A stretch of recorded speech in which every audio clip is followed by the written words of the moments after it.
фурага гилас сорттоп алып атышат. Мына сорттолгон гилас. Бир караганда бир жакшынакай гилас.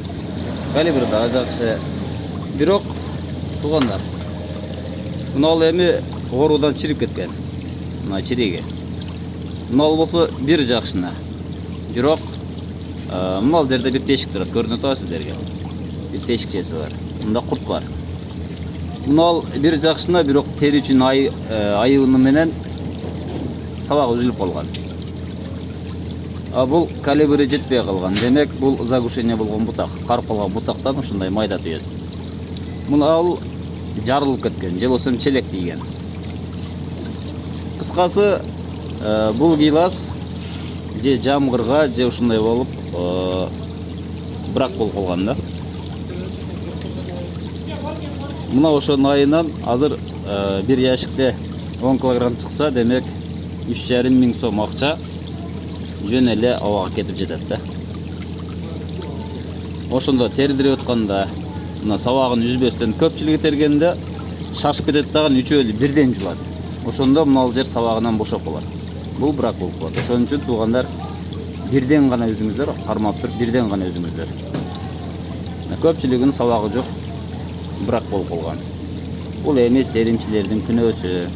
Эгерде ушул сабагы менен болгондо, демек 340 сомдон кетмек. Азыр жөн гана отходко чыгып кетти. Теримчилерге түшүндүрүңүздөр. Шашылбастан ушундай сабагы менен үссүн. Анан дагы бир нерсе. Азыр мынанда бир портер жүк алынбай калды фурага. Мунун бир эле себеби бар, туугандар. Мунун бир эле себеби бар. Бул курт. Гилас курттап кеткен. Монеке. Курт гилас. Гиласта өтө курту көп. Ошондуктан бул гилас брак болуп калды. Эми бул алган брокер дагы, муну саткан эл дагы минуска кирип кетти да. Азыр кайсыл жерге алып барбасын, бул гиластар алынбайт мекен. Көрдүңүздөр, курт. Кармаганда эле курт көрдү, болду.